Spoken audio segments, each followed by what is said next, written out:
धियो यो नः प्रचोदयात् स्वाहा स्वाहा स्वाहा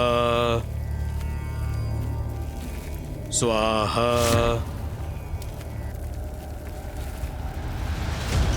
स्वाहा स्वाहा स्वाहा। हमारा ध्यान भंग क्यों हुआ और ये ध्वनि कैसी है?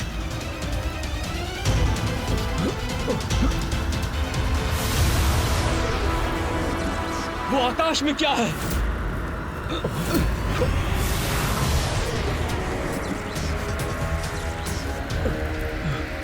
वो देखो, क्या है वो?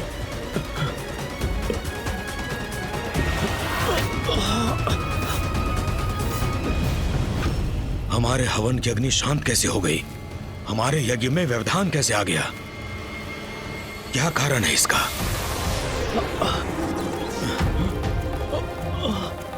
क्या हुआ? क्या हुआ? यह आकाश मार्ग से क्या बढ़ा रहा है हमारी ओर?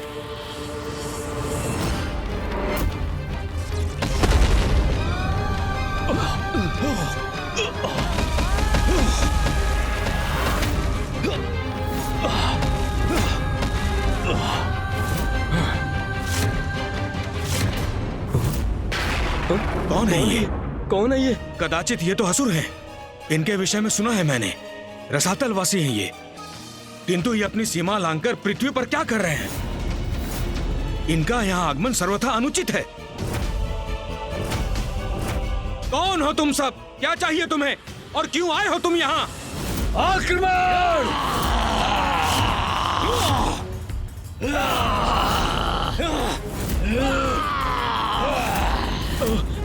इन असुरों के आक्रमण से अपनी रक्षा कैसे करें हम? स्वयं को?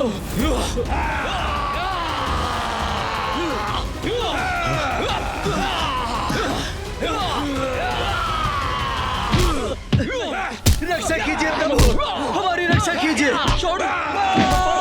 रक्षा कीजिए, छोड़ दो, छोड़ दो, हम सबको छोड़ दो। प्रभु रक्षा करो। चलो शांति पूर्वक बंदी बन जाओ, अन्यथा अंत करेंगे तुम्हारा। अब हमारी सत्ता है।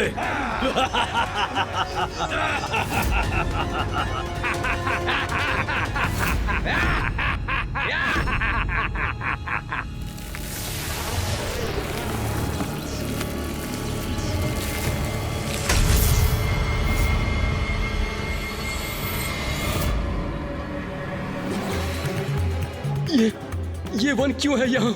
किस लोक से आगमन हुआ है इसका? हमारी शांति क्यों भंग हुई? क्या है इनका आशय?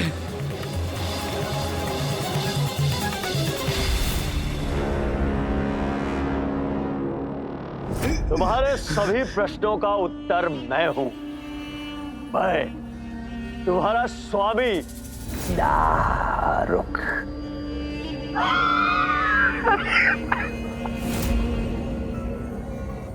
स्वामी हो तुम हमारे? क्या अर्थ है इसका? हमारे स्वामी हमारे प्रभु हैं और हमारे प्रभु का पद कोई भी असुर नहीं ले सकता। किसी असुर को यह पद कभी प्राप्त नहीं हो सकता।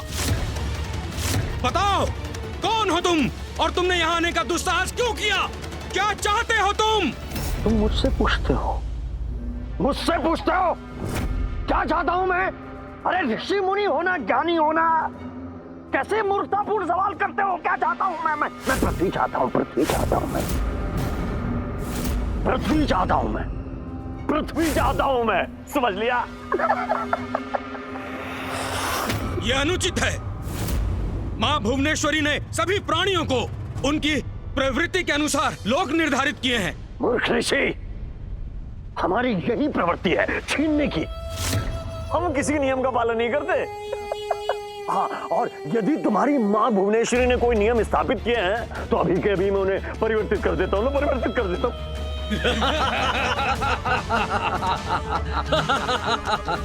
जाओ मेरे असुरों, इन युवा ग्रामीणों और ऋषियों को अपना आहार बनाओ, और जो बचेंगे वो हमारी सेवा करेंगे, हमारे सेवक बनेंगे। अरे यहाँ बैठे देख क्या रहे हो? जाओ। आज तुम्हारा भोज है, इनका आहार करो, अपनी भूख मिटाओ।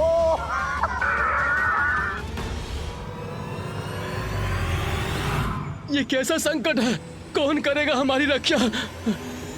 छोड़ दो, नहीं हमें मत मारो, छोड़ दो प्रभु, रक्षा छोड़ दो हमारी। अब इन निरीह ऋषियों का भक्षण होगा, जिसे देखकर मुझे आनंद आएगा।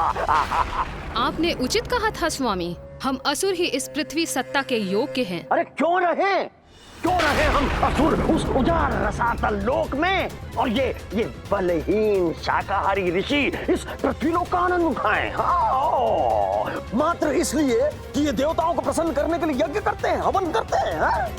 कदापि नहीं। अब यहाँ हमारा अधिकार होगा, हम इसका आनंद उठाएंगे, ये सर्वथा उचित है।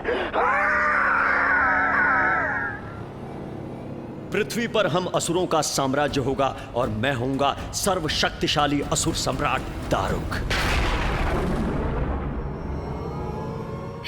फिर क्या हुआ माता? जहाँ आसुरी प्रवृत्ति प्रबल हो, वहाँ और क्या हो सकता है रे? आतंक। दारुका और दारुक का आतंक प्रारंभ हुआ। सभी ऋषि मुनियों और समस्त पृथ्वी वासियों पर प्रारंभ हुआ उनका आतंक। पृथ्वी का अनुचित उपभोग आरंभ किया उन्होंने। अनेकों युवा ऋषियों को उन्होंने और उनके असुरों ने अपना आहार बनाया और अन्य सभी को अपना दास। तो माता, आपने हस्तक्षेप नहीं किया उन ऋषियों की रक्षा के लिए?